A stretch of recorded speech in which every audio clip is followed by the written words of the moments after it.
নাগরিক প্রতিদিনের অডিও নিউজে স্বাগত। দিনের শীর্ষ খবরগুলি জানিয়ে দিচ্ছি আমি সাবা খান।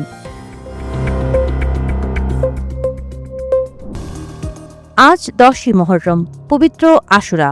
ইসলামের ইতিহাসে দিনটি সত্য, ন্যায় ও আত্মত্যাগের অনন্য স্মারক।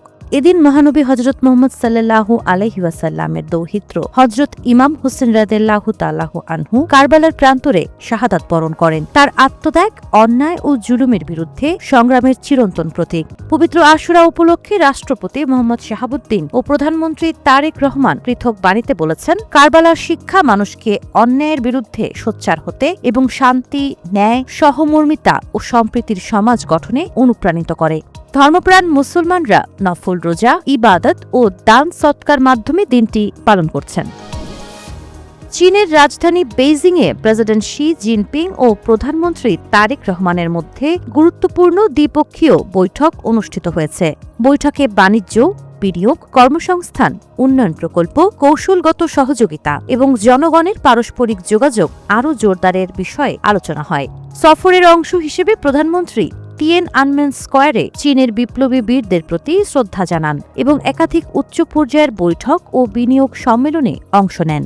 এর আগে চীনের প্রধানমন্ত্রী লি কিয়াংয়ের সঙ্গে বৈঠকের পর বাংলাদেশ ও চীনের মধ্যে বিভিন্ন খাতে সহযোগিতা বাড়াতে 13টি সমঝোতা স্মারক সই হয়। 4 দিনের সরকারি সফর শেষে প্রধানমন্ত্রীর আজ ঢাকায় ফেরার কথা রয়েছে।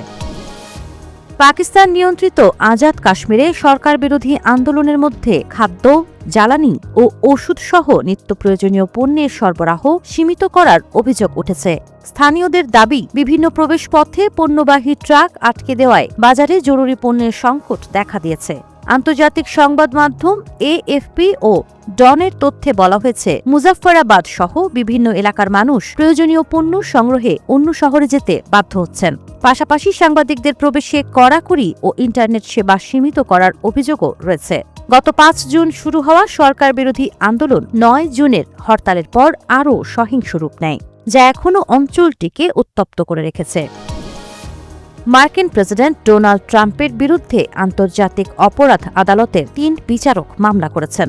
তাদের অভিযোগ, ট্রাম্প প্রশাসন আরোপিত নিষেধাজ্ঞার মাধ্যমে বিচারিক স্বাধীনতায় হস্তক্ষেপ করেছে। বিচারকদের দাবি, আইসিসি ইসরায়েলের প্রধানমন্ত্রী বেনিয়ামিন নেতানিয়াহুর বিরুদ্ধে গ্রেপ্তারি পরোয়ানা এবং আফগানিস্তানে মার্কিন সেনাদের সম্ভাব্য যুদ্ধাপরাধ তদন্তের পরই এই নিষেধাজ্ঞা দেওয়া হয়। এর ফলে তাদের সম্পদ জব্দ, আর্থিক লেনদেন বন্ধ এবং ব্যাংকিং সহ বিভিন্ন মৌলিক সেবা ব্যাহত হয়েছে।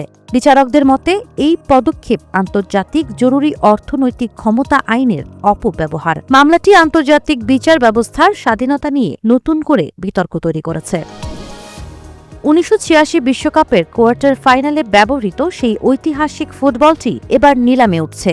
এই বল দিয়ে আর্জেন্টিনার কিংবদন্তি দিয়েগো ম্যারাডোনা ইংল্যান্ডের বিপক্ষে বিতর্কিত হ্যান্ড অফ গড গোলটি করেছিলেন। নিলামকারী প্রতিষ্ঠান হেরিটেজ অকশনস বলটির ভিত্তিমূল্য নির্ধারণ করেছে $25 লাখ, যা বাংলাদেশি মুদ্রায় প্রায় 31 কোটি টাকা।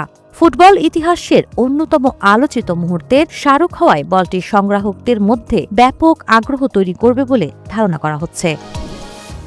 বিশ্বকাপে বড় চমক দেখিয়েছে ইকুয়েডর।